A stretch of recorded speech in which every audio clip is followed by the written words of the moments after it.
22ാമത്തെ paragraph highlight ചെയ്തിട്ടുണ്ട്. അത് നിങ്ങളൊന്ന് കൃത്യമായി ഇപ്പൊ രാവിലെ മുതൽ മാധ്യമ വിചാരണ നടക്കുകയാണല്ലേ, ആ വിചാരണക്കിടയിൽ ആ ജഡ്ജ്മെന്റും കൂടെ ഒന്ന് ഉൾപ്പെടുത്തുന്നത് നന്നായിരിക്കും എന്ന് വിനയപൂർവ്വം അഭ്യർത്ഥിക്കുന്നു. എനിക്ക് ഈ വിഷയവുമായി ബന്ധപ്പെട്ട് കാര്യങ്ങൾ പറയാനുള്ള കാര്യങ്ങളൊക്കെ അദ്ദേഹം ഇന്നലെ സൂചിപ്പിച്ചിട്ടുണ്ട്. ഒരു കാര്യം തീർത്ത് പറയാം, ഞാനത് കഴിഞ്ഞ പ്രാവശ്യം ജാമ്യം കിട്ടിയപ്പോഴേ പറഞ്ഞൊരു കാര്യമാണ്. PC ജോർജ് ഒരു പൊതുപ്രവർത്തകനാണ്. വിവാദ പ്രസംഗം അല്ലെങ്കിൽ വിദ്വേഷ പ്രസംഗം എന്നൊക്കെ നിങ്ങൾ പറയുന്ന പ്രസംഗങ്ങൾ,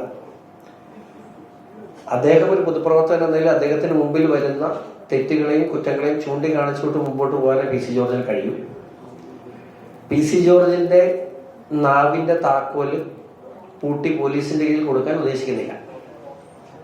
അത് ആർക്ക് വേണ്ടി? ഇവിടെ ഏതെങ്കിലും രീതിയിൽ ഇത്തരത്തിലുള്ള സംഘടനകൾക്കെതിരെ പ്രതികരിച്ചാൽ ഉടനെ കേസെടുക്കുന്ന നിലപാട് പോലീസ് തുടർന്നാൽ നിയമപരമായും രാഷ്ട്രീയപരമായും അതിനെ നേരിടുക എന്നല്ലാതെ നമുക്ക് വേറെ മാർഗമില്ല. തീർച്ചയായിട്ടും അത് അതുപോലെ തന്നെ തുടരും എന്ന് പറഞ്ഞുകൊണ്ട് ഇവിടെ ഒന്നും മിണ്ടാൻ പറ്റാതെ ഇരിക്കാൻ, ഇത് അഫ്ഗാനിസ്ഥാനോ പാകിസ്ഥാനോ ഒന്നുമല്ല, ഇന്ത്യയാണ്. ഇവിടെ സംസാരിക്കാനുള്ള സ്വാതന്ത്ര്യം ഭരണഘടന നമുക്ക് വാഗ്ദാനം ചെയ്യുന്നുണ്ട്. അത് സ്വാഭാവികമായി മിണ്ടി തന്നെ പോകണം എന്നാണ് അദ്ദേഹത്തിന്റെ തീരുമാനമെങ്കിൽ തീർച്ചയായിട്ടും അതാണ് ശരിയെന്നാണ് നമ്മൾ വിശ്വസിക്കുന്നത്. ഓക്കെ, പോകട്ടെ.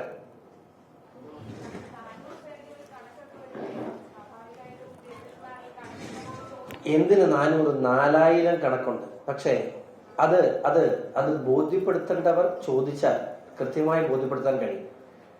പെൺകുട്ടികൾ ഇത് ഞാൻ പറയാം, ഇന്നലെ ഉണ്ടായിട്ടുണ്ട്. ഇന്നലെ ഞാൻ പറഞ്ഞത് അതിന് 28 റിപ്പോർട്ടഡ് ജഡ്ജ്മെന്റ്സ് കേരളത്തിന്റെ വിവിധ ഹൈക്കോടതികളിലുണ്ട്. അതിനകത്ത് ഒരെണ്ണമാണ് ഞാൻ ഇപ്പൊ നിങ്ങൾക്ക് അയച്ചിട്ടുള്ളത്. ഒരെണ്ണം. 28 റിപ്പോർട്ടഡ് ജഡ്ജ്മെന്റ്സ് ഉണ്ട്. ഇല്ല എന്ന് പറഞ്ഞിട്ട് കാര്യമുണ്ട് എന്ന് വെച്ചിട്ട് ഇപ്പൊ ഒരു കാര്യം കൂടെ പറഞ്ഞു, നിങ്ങൾ ചോദിച്ചുകൊണ്ട് പറയട്ടെ. അങ്ങനെയാണെങ്കിൽ ഞാനും ലവ് ചെയ്യാതെ. പക്ഷെ അവിടെ പർപ്പസ്ഫുള്ളി മതത്തിന് വേണ്ടി നടത്തുന്ന കൺവേർഷനാണ് ഇവിടെ നമ്മൾ കുറ്റമായി പറയുന്നത്. അതിന്റെ പുറകിൽ ഒരു ദുരുദ്ദേശം ഉണ്ടാകുന്നു. അങ്ങനെ കൺവേർഷന് വേണ്ടി സമുദായം പ്രേരിപ്പിക്കുന്നു എന്ന ഘടകങ്ങൾ വരുമ്പോഴാണ്. അല്ലാതെ എത്രയോ ഇപ്പം ഞാൻ പറഞ്ഞ മുസ്ലിം സഹോദരങ്ങളിൽ തന്നെ അന്തസ്സായിട്ട് ജീവിക്കുന്ന, മാന്യമായി ജീവിക്കുന്ന എത്രയോ കുടുംബങ്ങളുണ്ട്. പക്ഷെ പർപ്പസ് വേറെയാകുന്നു. ജിഹാദിന് വേണ്ടി ആകുമ്പോഴല്ലേ ഇതൊക്കെ ഒരു പ്രശ്നമായി മാറും. അപ്പൊ അവിടെ ഇത്തരം കാര്യങ്ങളെ സംബന്ധിച്ച് ഇല്ല എന്ന് നിങ്ങൾ ഈ ചാനലിൽ വാർത്ത നടത്തുമ്പോൾ ഈ കോലാഹലങ്ങൾ വെക്കുന്ന നിങ്ങൾക്ക് എല്ലാവർക്കും അറിയാം ഇതുള്ളതാണ്. പക്ഷെ നിങ്ങൾക്കത് പറയാൻ കഴിയില്ല. പിന്നെ കണക്കെടുത്ത് പുറത്തുവിട്ടാൽ ആ കുടുംബങ്ങളെ കൂടുതൽ അപമാനിക്കുന്നതിന് തുല്യമാവും.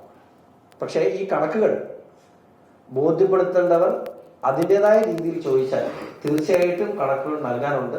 400 അല്ല എന്നും കൂടെ മാത്രം പറയുന്നു. അതിന് 50 എണ്ണം പറയാം. 50 എണ്ണമല്ല, എത്ര എണ്ണം വേണമെങ്കിലും കൊടുക്കാൻ ഇവിടെ കണക്കുണ്ട്. എത്ര എണ്ണം വേണം. പക്ഷെ അത് മകള് നഷ്ടപ്പെട്ട് സമൂഹത്തിൽ അപമാനിതരായിട്ടിരിക്കുന്നവരെ പബ്ലിക്കായിട്ട് വീണ്ടും അപമാനിക്കാൻ കഴിയുമോ?